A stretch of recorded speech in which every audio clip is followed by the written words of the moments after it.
스카이어 스르프 타임즈 2024년 2월 21일 파트 2를 진행하도록 하겠습니다. 내용이 좋았다고 생각하시면 구독, 좋아요 부탁드리고요. 필요하시면은 1.5 배속을 보시기 바랍니다. 일본의 원숭이 흉내가 4월 위기를 불러 윤석열 정부 총선 코앞에 주식도 지렛대 이상 야릇한 제목을 붙여가지고 스즈키 다카시라는 사람이 데일리 신조어에서 보도를 했습니다. 이 데일리 신초사라고도 보통 얘기를 하는데 원래 그 얘기 듣기로는 출판사로 시작을 해가지고 뭐 언론까지 진출했지만 상당히 그 뭐라 그럴까요? 이 날카로운 그 진보적인 그런 뉴스 매체로 누군가는 얘기를 했습니다. 윤석열 정부가 주가 부양에 나섰다. 부동산 대책과 마찬가지로 4월 총선을 겨냥한 것이다. 주가는 올랐지만 국내 전문가들 사이에서는 일본의 빠구리로 평판이 나쁘다. 이게 파쿠리라는 게 그게 그 국산말로 번역될 만한 게 없는 모양이죠. 빠구리라는 얘기를 좀 나쁜 의미로 많이 썼던 것 같은데 저는 그 뜻을 잘 모르겠어요. 정치 경제 사이에서 흔들리는 주식 이렇게 이제 표현했는데 주식의 세계에서도 중국 측이라고 중간 제목을 달아가지고 풀어냈는데 자관 중국 주식도 안 좋고 한국 주식도 그 안 좋은데 자기네들 그 일본만 아주 지금 좋다 이거예요. 그래가지고 3년 반 만에 아시아 1위로 그 복귀했다. 이렇게 좀 얘기를 하면서 그 다음에 그 한국의 그 2023년 그 실질 GDP 성장률이 25년 만에 일본보다도 낮아진 이유 중에 하나가 31년 만에 대중무역에서 적자를 낸 것이라고 또 소개를 하고 있습니다. 한국에서는 중국은 나고자라는 인식이 확산되고 있는데 그런 중국과 한통속이 되는 것은 한국인에게 재미가 없다. 뭐 이런 얘기들은 그 미중 대립이 생기면서 저는 뭐 꾸준히 이 스루프 타임즈를 진행하면서 탈중국을 빨리 해야 된다. 물론 그 중국 그 경제 관계 무역 의존도 뭐 이런 게 매우 높았기 때문에 힘들어지겠지만은 제가 그 빗대어서 잘 인용하는 말이 북한에서 쓰는 용어로 고난의 행군을 우리나라가 좀 할 각오를 다 같이 해야 된다 는 위기 의식을 좀 가져야 된다 이렇게 제가 지금 얘기를 하고 있었죠. 그런데 갑자기 주가를 올리라 명령같이 때려 나왔다 이게요. 그렇지만 대중의존도는 갑자기 떨어지지는 않는 거 아니냐. 우리 수출선 다변화를 한다 하더라도. 그래서 금융위원회가 갑자기 상장사에게 자본 효율을 높이라고 명령했는데 이제 PBR 얘기가 나와가지고 저도 그 기업체 분석할 때 PBR을 쭉 그 분석을 해서 소개를 하고 있는데 그렇게 크게 강조는 안 했었죠. 근데 주가 얘기할 때 PBR 얘기를 저는 퍼보다는 PBR로 저도 많이 소개를 했었어요.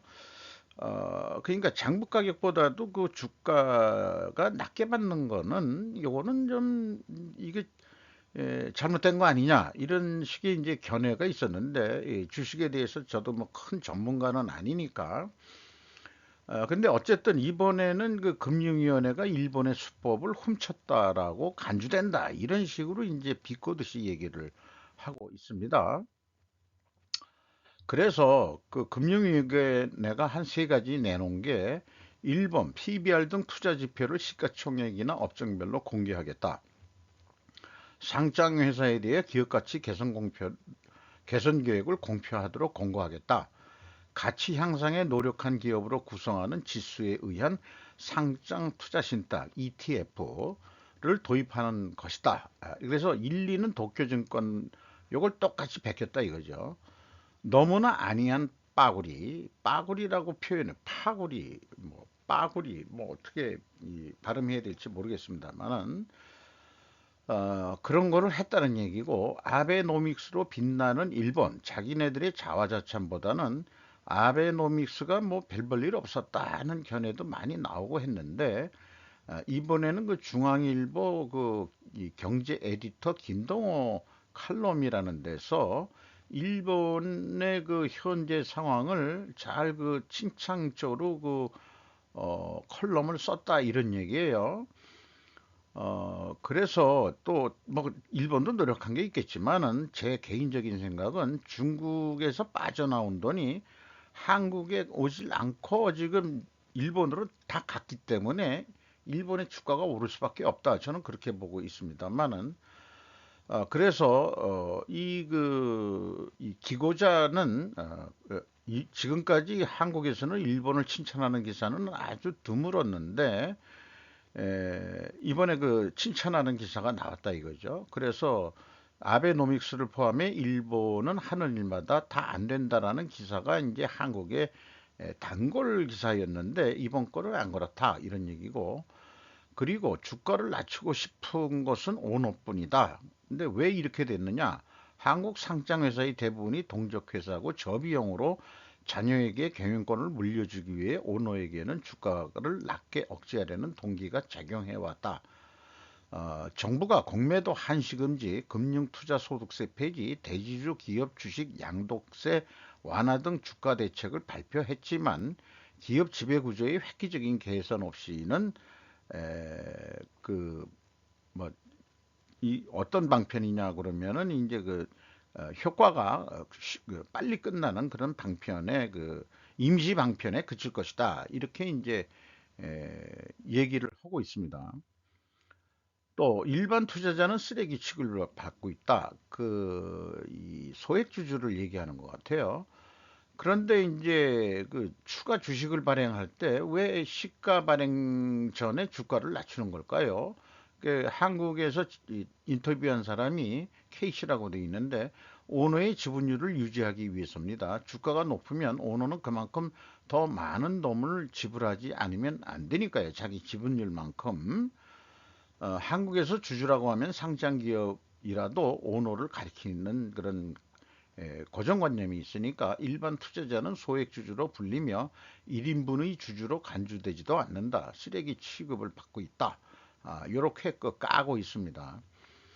상장하려는 독수리 회사인지 상장하려고 독수리 회사라고 그랬는데, 발행 증작 때 주가를 낮춰 부족한 만큼은 은행 차입금이나 채권 발행으로 자금을 조달하면 당연히 자금 조달 비용이 오르는데, 하지만 다른 한국 기업들도 똑같은 행동들을 하니까 경쟁상 불리하지 않다. 또 이렇게까지 얘기를 하고 있네요. 이것이 한국의 상식으로 자리 잡았다. 거버넌스, 지배구조에 대해서는 한국지 기사를 보면 아직도 한국은 1950년대 방식으로 움직이고 있구나 하고 놀라게 된다는 겁니다. 기업 통치에서도 중국치다. 거버넌스가 2004년 말에 한국 증시의 외국인 지분율은 42%까지 돈이 들어왔었는데, 한국의 성장이 포화되자 외국인 투자자는 점점 한국을 떠났고 2023년 말 외국인 지분율은 28.8%까지 떨어졌다. 이런 통계는 어디서 볼 수 있는 건지 모르겠어요. 한국 주식이 중국 주식에 연좌되는 것은 실물 경제의 의존도가 높기 때문이다. 뭐 한참 잘 나갈 때가 이제 중국에 수출도 많이 하고 무역 흑자를 계속 해왔기 때문에 이렇게 됐지만, 중국이 그렇게 빨리 따라올지는 미처 생각을 못했을 거예요. 우리가 빗대어서 얘기할 때 우리는 뭐 기능공 대회라고 해서 선반을 비유를 하는데, 선반을 기계 가공으로 해가지고 그 기능이 많이 필요해가지고 산업 발전을 해왔다가 중간에 일본의 그 CNC 선반 이런 것들이 들어오면서 일본하고의 그 갭을 빨리 우리가 줄였죠. 뭐 어떤 가공하는 거니까. 공산품이라는 게 이제 뭐 크게 나눠서 자르고 가공하고 뭐 붙이고 그런 조립하고 이런 거 아니겠어요? 그런데 중국은 경제를 시작할 때부터 CNC 선반을 갖다가 했기 때문에 급속히 따라올 거라는 생각은 왜 못했나 모르겠어요. 동시에 기업 통치의 수상함이 중국에서 공통적이기 때문이기도 하다. 한국이 중국식 국가로 분류되는 복합적인 이유가 있다. 이렇게 얘기를 해요. 아주 제 개인적으로는 기분 나쁜 얘기입니다. 뭔가 그 기업을 하는데 뭐 일본 애들하고는 틀리고 뭐 대륙적인 기질이 있다는 얘기야. 아니면은 뭐 어떻다는 얘기야. 그게 이런 식으로 좀 표현을 했는데 읽으면서 조금 언짢지만은 제3자가 보는 눈도 우리는 좀 알아야 되고 그다음에 한국의 그 현재 그 증시 상황이나 4월달 총선에 관련해서 정부가 내놓는 대책들이 전부 다 총선 대비용 같은 기분도 들고 그래서 대통령도 주가 대책을 해서 그 뭐 저기 증여세, 그 상속세 이런 거 좀 줄이겠다는 얘기 나왔는데 그거가 정답은 아니라는 얘기는 많이 이미 나왔고 저도 얘기를 했고요. 모르는 저 같은 사람도 그거 가지고 코리아 디스카운트가 되겠냐? 코리아 디스카운트는 사실은 정부나 기업가들 자체 스스로들 다 자업자득으로 나타난 현상이다. 이렇게 봐야 될 것 같아요. 그래서 주주총회에 힘을 실어라라는 또 중간 제목을 했는데 네덜란드의 공적연구을 운영하는 APG에서 아시아 태평양 지역 투자를 총괄하는 박유경 씨라는 분하고 인터뷰를 했대요. 2015년 3월 현대차 주주총회에서 이사회에 거버넌스 위원회를 설치하라고 요구했다. 2015년에 또 누가 들어왔냐 그러면은 세라톤 워코일 호텔에 국제 글로벌 금융가들을 초청한 무슨 있었는데 거기에 이제 이 글로벌 금융 하는 갑자기 그 왜 이름을 잊어버렸지 이 글로벌 금융회사 이름을 그때 ESG를 요구를 했죠. 또 거기에 이제 ESG의 G가 거버넌스인데 이런 거 그 한국이 제대로 해라. 뭐 이렇게 또 요구가 됐던 거죠. 근데 여기에서는 이제 주주 환원율 요게 이익 배당률로 저는 이해를 하고 ROE가 자기 자본 이익률인데 저는 ROE를 어차피 두 개 그냥 따로따로 보기보다는 에, 그 이익 배당률 를 중심으로 해서 어, 주주가 이것저것 가져가는 돈이 있거든요. 그거를 자기 자본으로만 그 할 게 아니고 자기 자본이라는 의미가 저는 총자산에서 그 이자 부채만 뺀 게 그 투하 자본 이거로 그냥 보는 게 그냥 더 단순하다. 음, 뭐가 통용되는 건지 모르겠습니다만은 그래서 ROE도 저도 그 산출은 하고 있습니다. 어떤 기준을 정해서 보면 되는 거니까요. 소액 주주가 이사회나 경영진에게 책임을 물을 수 있는 견제와 감시 역할을 하는 제도가 없다. 이렇게 얘기를 했는데, 뭐 많이 조금씩들 좋아진다고 얘기는 하고 있습니다만은, 자관 해외 투자자들은 자본의 논리가 통하지 않는 시장으로 보고 있어가지고 주가가 낮다 보니 채권 발행에 의존할 수밖에 없고 신주 발행을 통한 기업 인수도 어렵다. 뭐 가끔 일어나긴 하죠. 주주총회의 실효성을 강화할 필요가 있다. 그리고 최근에 앵화표시 채권에 의존하는 기업들이 늘고 있다. 일본의 원숭이 흉내가 부끄럽다와 같은 차원의 문제로 끝나지 않을 것이다. 특히 부동산 거품이 미국 아니 자기네는 뭐 30년 전에 그 거품이 붕괴됐지만 이제 한국도 중국과 마찬가지로 똑같이 붕괴가 될 거다. 그래서 필사적으로 윤석열 정권이 이제 막으려고 하고 있는 거고 그래서 뭐 한국은행하고 뭐 엇박자가 있다고 제가 표현을 했는데 어쨌든 그 기준금리 안 내리더라도 중국은 내렸죠. 이번에 그 어저께인가 소개를 했는데 에, 그 대출금 주담대 대출 금리를 내렸는데 우리나라는 내리지 않지만은 뭐 특례적으로 그 젊은 사람들 뭐 새 보금자리 론이라든지 무슨 론 이런 식으로 해서 갈아타게 해주는 그런 또 그 이 작전들을 요구하고 있고 금융권에 그렇게 해서 진행하고 있는 면도 있죠. 그래서 다시 우리나라 가계부채가 그이 뭐 천 몇백 조, 천팔백 조, 그 가계대출 전부 신용카드 잔해까지 포함해서는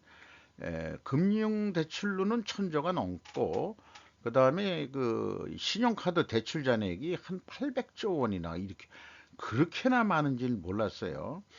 그거 한 달에 한 번씩 갚아야 되고 그 꾸준히 그게 누적돼 있는 거니까 저도 그거 어떻게 줄여볼까 하는데 뭐 매달 쓰다 보면은 또 그만큼 어, 그 신용카드 잔액이 남아 있단 말이에요.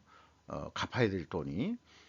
이런 것까지 다 집계를 하는 모양입니다. 그래서 그 4월 위기에 겁을 먹은 한국 기업들이 일본을 찾아와서 자금 충당을 하고 있는 거다. eng화표시 채권을 일본에서 발행해가지고 돈을 구하고 있는 중이다. 이런 얘기가 일본에게 결코 강 건너 불로 보질 수는 없는 거 아니냐. 이런 식으로 좀 풀어 매겼습니다. 경기 침체의 다음은 잉여 재고 덤핑 수출, 미 당국 경계, 마이카 맥카튼이라고 뉴스위크 일본판에서 보도를 했는데요. 중국의 최신 통계가 보여주는 것은 공급 우선으로 수요를 방치해 온 것이다. 수요 고려를 안 하고 무조건 막 생산을 했다 이거죠. 왜 그랬느냐? 정부 보조금 받으려고 그렇게 했다. 그래서 이게 안 팔리니까 덤핑 수출할 거 아니냐라고 이제 미국이 우려하는데 관세를 매겼어도 더 싸게 들어와서 관세를 매기면 어차피 그래도 가격은 내려가니까 그래서 중국 정부가 기업에 제공하는 보조금은 다른 주요 경제국보다 훨씬 많고 유럽 싱크탱크 그 CSIS 보고에 의하면은 그 금액은 적게 잡아도 2019년 명목 베이스로 2,480억 달러에 이른다라고 소개를 하고 있습니다. 중국 정부가 산업 지원에 쓰는 자금은 미국의 2배 이상으로 될 것으로 보이고 미 정부 고위 관계자와 기업 경영자들은 중국의 전기차와 태양광 패널에 특히 우려하고 있다. 이 지금 전기차나 태양광 같은 경우에는 국내 국산 제품은 그 중국산한테 이겨낼 수가 없죠. 그 자살당한 그 박원순이도 뭐 가정용 그 뭐 태양광 뭐 이런 거 전부 다 그 중국산 일색으로 다 싼 거 사겠다는데 뭐 뭐라고 할 말이 없는 거죠. 그렇게 이 정부 중국 정부 보조금 때문에 그런데 근데 그 물론 그 자유무역 그 협정은 중국하고는 안 돼 있을 거예요 공식적으로는. 그럼 관세를 좀 우리도 물리든가 뭐 이런 식으로 해야 되는데 그런 것도 아니고 친중식으로 그 정치들을 해왔 면도 많기 때문에 그렇게는 또 못하고 서로 또 보복 관세가 일어날 수도 있고 뭐 그러니까 누이 좋고 매부 좋고 짝짝꿍해서 한 30년 한 20여 년 잘 해먹었다 이게요. 그런데 이제 중국이 저렇게 돈을 벌어가지고 목에 힘주고 시진핑 엉아가 애헴하면서 큰형님 역할을 한국한테 또 하려고 하고 있는 중이죠. 그러니까 이제 미국이 지금 확 죽이고 있는 중인데 같이 죽고 있어요. 거기 꼬북노릇 비슷하게 해가지고 음, 무역 구조적으로 그렇다는 얘기죠. 정치적으로는 요즘에 이제 벗어나는 것 같습니다만은 어쨌든 중국이 제조하는 태양광 패널은 세계 시장의 80% 이상을 지금 점유하고 있고 중국 차는 2022년 전 세계 EV 판매량의 60% 이상을 지금 차지하고 있다. 이것도 가격이 너무 싸가지고 이유도 반보조금 조사를 지금 하고 있다. 그래서 뭐 그 덤핑 판매, 수출 이런 것을 미국이 염려하고 있다 이렇게 되는데 덤핑 수출에 대해서 또 관세를 묻는가요? 우리나라도 당한 적이 있죠.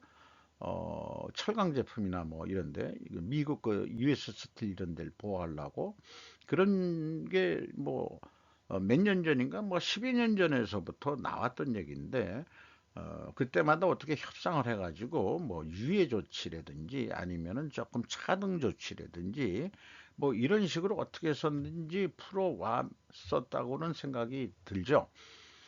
어쨌든 지금 잉여 재고라는 게 그러니까 이제 생산이라는 것은 이 대목에서도 얘기하지만 원가 세계의 패러다임을 벗어나서 수요의 이 수요의 그 뭐라 그래 드라이브는 한다고 그러는데 거기에 맞춰 가지고 생산해내는 새로운 시대로 가야 기업도 살고 국가도 살 수 있을 것이다. 이렇게 이런 생각을 더 짙게 하게 됩니다. 1번 버리지 못한 반도체 강국의 꿈 90조 쏟아붓는다. 한국경제 에, 기사예요. 왜 이렇게 썼지? 그대로 가져왔습니다. 일본의 반도체 시설 지원 현황인데 라피두스라고 일본식 우리는 빠르다 그러면 래피더스라고 발음해야 될 것 같은데 3,300억엔 어, 보조금은 6,460억엔 또 배정했다. 뭐 이게 다 합치면은 그 합쳐야 되나요? 그럼 1조엔 정도 나가고 정부에서 보조해야 된다는데 TSE 공장 그 대만이 진다 그래도 일본 돈이 4,760억엔을 지원해주고 이 공장은 6,300이 이게 더 공장이 더 커질 것 같네요. 마이크론은 히로시마에 공장을 짓고 있는데 2,400억엔, 키옥시아 웨스턴 디지털에 2,430억엔, 요 TSM하고 라피더스는 뉴스에 많이 나왔지만 마이크론하고 키옥시아 웨스턴 디지털 이거는 이제 오늘 요 뉴스에 의해서 요거는 마이크론은 히로시마 그다음에 키옥시아는 미 애현이 어디 있는 건지 모르겠습니다만은 웨스턴 디지털은 이와테현 삼성전자는 도쿄 인근에 어디에 연구소 또 짓는다고 해서 거기도 일부 일본 정부에서 그 좀 보조금 주기로 되어 있는 거로 기억이 납니다. 미중 무역 갈등을 계기로 글로벌 시장에서는 안정적인 공급망을 확보하는 것이 중요해졌다. 일본 정부가 공격적으로 반도체 산업 육성에 나선 배경이다. 그리고 앵화 약세가 지속되고 있다는 점, 도쿄 일렉트론 등 반도체 소재 부품 장비 기업이 많다는 점, 훈련된 인력이 충분하다는 점 등이다. 이렇게 그 투자를 하는 게 래피더스는 2027년부터 2나노 미세 공정 반도체 양산을 시작한다는 목표에 따라 홋카이도에 대규모 반도체 생산 단지를 건설 중인데 또 1조엔 여기 자금 지원 여기 많네요. 합쳐가지고 그간 반도체 연구가 정체되었던 만큼 반도체 기술 보유 인력을 육성 및 확보하는 과정도 순탄하지 않을 전망이다. 블룸버그 통신은 전문가들을 이용해 라피더스가 아이뱅과 협력해 엔지니어들을 운영한다 하더라도 파운드리 운영에 필요한 그 필요의 인원을 고용하는데 어려움이 있을지도 모르겠다라고 전했다고 합니다. 음, 공장만 짓는다고 해서 공장 돌아가는 게 아니고 인적 자원이 현재 좀 부족하지 않겠냐 이런 얘기를 잘 지적을 한 것 같아요.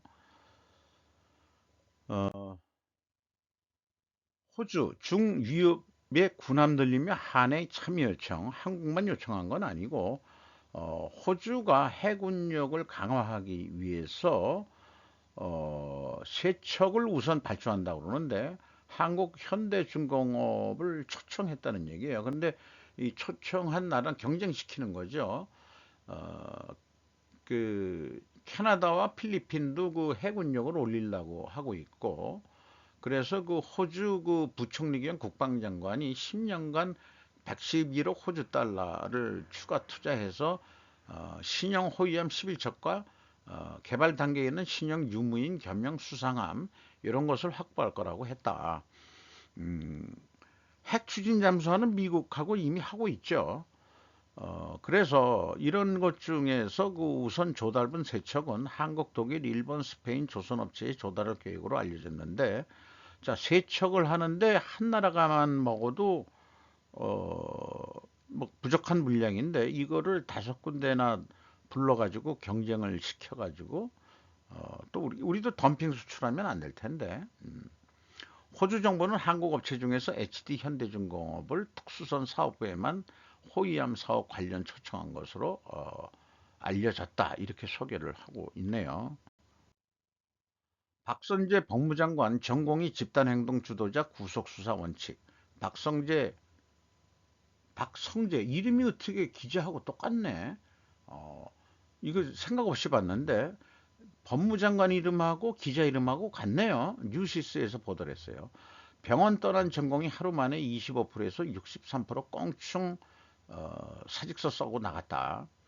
결국 어게인 2020이냐? 구무서 기자가 이제 2020 이게 보도를 한 거고 이탈자가 19일 1630명에서 20일 7813명으로 늘어났다.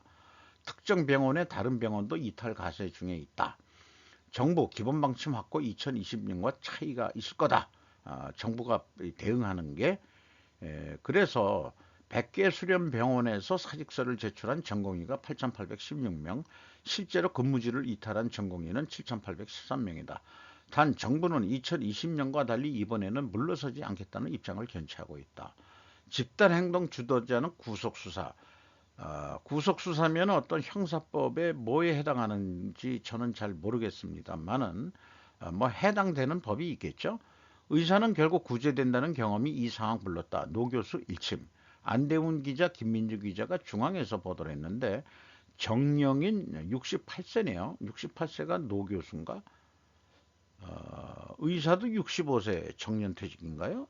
대학병원 의사가 그런 것 같습니다. 제 주치의도 아니 담당 의사도 그 정년퇴직한다고 바뀐다고 그 소개를 하더라고요. 음, 한참 뭐 저보다 그래도 어린 거지. 부산대 의대 명예교수는 다른 방식으로 투쟁해야 한다며 이같이 말했다. 의약분업대 효염본 집단행동 폐습됐다. 거친 증언 능사 아니야. 논리 보상책도 필요하지 않겠소. 이건 정부한테 하는 얘기고. 지방의대는 지방자치경찰을 요구하는 좌파 세력의 요구사항과 비교됩니다. 중앙경찰이 집단사표를 낸다면 어떻게 될 것이냐. 이와 같은 사항과 비교해보자. 이젠 간첩수사도 국가정보원이라는 경찰이 하게 되어 있는데 경찰이 자기네들이 무슨 이유가 있어가지고 아니 나 우리 경찰들 그만두겠어 하고 9천 명이 사직서를 그 경찰이 서울에 있는 경찰이 몇 명인지 모르겠는데요. 어, 이런 생각을 해보게 되는 거죠. 왜냐? 국민의 생명을 담보로 해서 하는 것은 이거는 뭔가 어디 법에 올가밀 수 있는 게 있긴 있는 모양이죠. 최소한 그런 직종에 있는 것은 파업을 할 수 없다든지 뭐 그런 게 있을 거예요. 기업에서도 그 노조가 파업을 하더라도 단체 협약할 때 여기는 절대 파업해서는 안 된다고 합의를 보는 공정이 있습니다.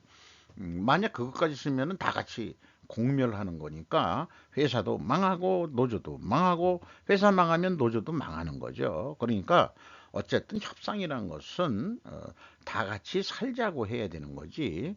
자기만 살겠다고 하면은 그게 뭐 대화가 되겠습니까? 어, 이 파트 1에서도 얘기했습니다만은 행정명령 사실 확인한 거는 아니 그 원래 제목은 불법으로 미국에 입국한 이민자들에게 바이든의 행정명령 9066을 주는 것에 대한 진실이라고 했는데 뭔가 이게 가짜 뉴스가 좀 돌아갔던 모양이에요. 잭 이저 스놉스에서 보도를 했는데 행정명령 9066이란 것은 원래는 1942년 12월 7일 일본의 진주만 기습 공격으로 미국이 제2차 세계대전에 참전하게 된 당시 대통령 플랭클린 디 루즈벨트 행정명령 9066호에 서명했다. 이때 미국은 국가안보에 위협이 된다고 판단되는 미국 내의 모든 사람들을 스파이 혐의로 내륙의 수용소로 강제 이동시키는 것을 승인했다.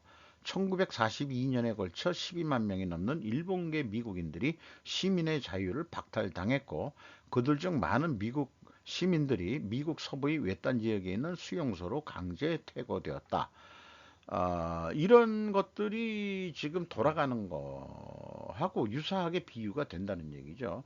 오늘날까지도 행정명령 9066은 미국 역사상 가장 심각한 미국 헌법 위반 사항 중 하나라고 여겨진다고 합니다. 서명은 1942년 2월 19일에 이루어졌다라고 소개를 하고 있습니다. 이것은 이제 그 철조망을 설치하고 있는 그런 건데요. 뒤에는 이 미리국 국경을 넘는 그 안내자들을 통해 가지고 이 안내자들을 코요테라고 뭐 불러가지고 거기에 뭐 수당을 돈을 받고 뭐 넘어온 데나 어쨌든 뭐 여러 가지 복잡한 게 있습니다만은 행정명령 9066의 그 근원지는 원래 그건데 지금 뭐 뉴스에서 오고 가는 하는 이것은 지금 그 국경 불법 그 국경 그 불법 이민자들에 적용돼서 표현할 그런 행정명령은 아니다. 이렇게 소개를 하고 있는 거죠. 이건 내용은 안 봤습니다. 돌아가는 그 상황을 보기 위해서인데, 스페이트 X 군사위성 폭파 임무도 미 정보당국과 2조 원대 비밀 계약을 했다.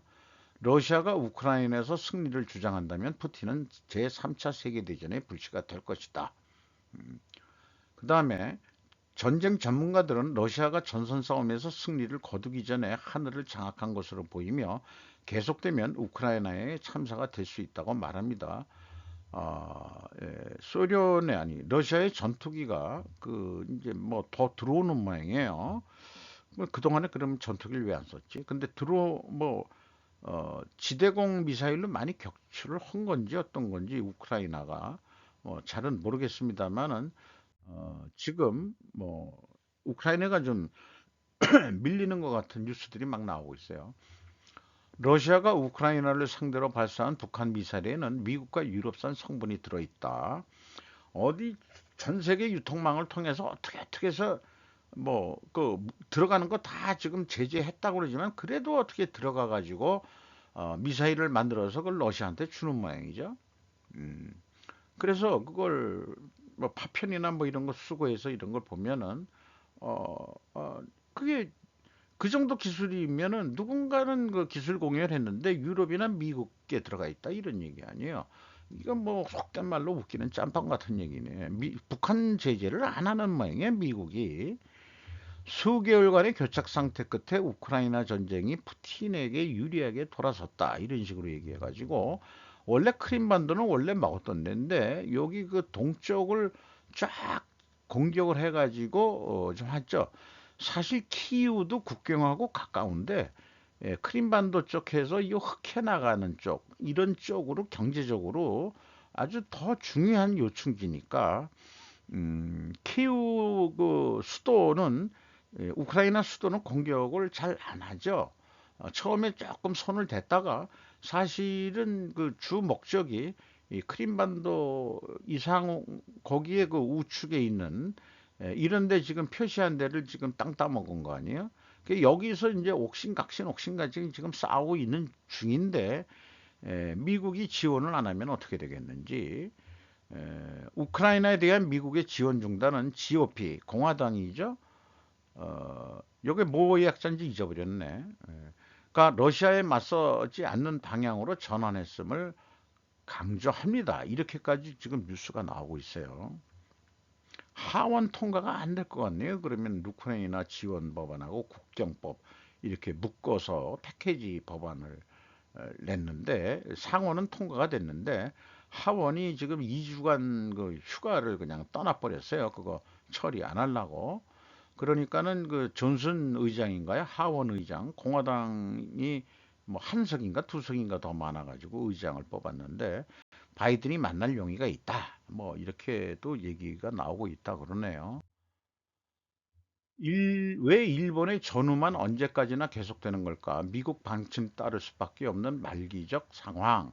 야베 고치가 했는데 어, 미일 그 조약이 1952년인가 그 샌프란시스코에 조약이 됐으면서도 왜 지금 그 70년 이상 지났음에도 일본에서는 왜 이런 뉴스가 계속 나오는지, 미국에 의한 지원은 왜 계속되는가, 이렇게 이제 물어가면서 뭔가 그 미략이 있는 것 같은데, 외무성이 미국과 아슬아슬한 교섭을 해줄 것이라고 믿지만, 자관 일본 사람들이 생각하는 것은 정치는 삼류고 경제는 인류고 관료는 초인류라고 믿고 있는데, 이 초인류 관료들이 미국과의 밀약을 통제 못하고 있는 외무라고 자기가 조사를 해보고 이 야베 고이치라는 사람이 책을 썼는데, 뭔가 이렇게 미국한테 계속 끌려다니는 이유가, 어, 미국은 그 문서 보관이나 이런 걸 해가지고 밀약으로 이렇게 한 거라 하더라도 잘 보관하고 있다가 일본이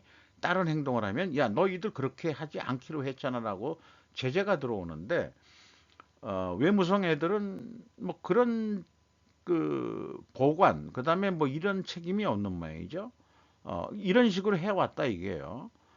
그래서 전후사가 수수께끼를 조사하게 되면서 알게 된 여러 가지 사실 중에서도 이 무력화된 외무성 엘리트 관료들이 모습만큼 놀랍고 또 슬프게 느껴진 적도 없다. 영원히 거짓말을 해도 상관없다라는 그런 묵계적인 그런 게 이제 그 관료, 외무성 관료 측들의 생각이 그렇게 돼 왔다 이거죠. 미일 간의 밀약이 비정상적인 것은 미국 측은 어떤 기록도 보관하지만 일본 측이 합의했을 경우는 꼭 곧바로 정장을 요구한 경우는 그렇진 않다. 뭐 이런 식으로 얘기를 풀어가고 있네요. 외교문서는 작성된 지 30년이 지나면 기본적으로 기밀을 해체하고 공문서관으로 옮겨 공개되는 것이 법률, 정보공개법으로 정해져 있기 때문에 미 국무부 관료들도 모두 명백한 거짓말을 할 수는 절대 없다. 그런데 일본의 경우는 미국과의 군사적 밀약에 대해서는 영원히 그 존재를 부인해도 좋다.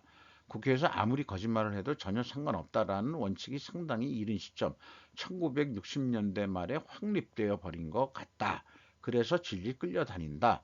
그 때문에 밀약의 정의나 인계에도 일정한 룰이 없고 결과적으로 어느 내각이 맺은 밀약이 다음 내각에도 전혀 인계되지 않는다고 하는 근대 국가로서 전혀 믿을 수 없는 상황이 일본에 일어나고 만 것이다. 이렇게 얘기를 하고 있네요. 일본말로 지금 얘기한 것을 이 책으로 써낸 거를 요약해서 얘기를 한 것 같습니다.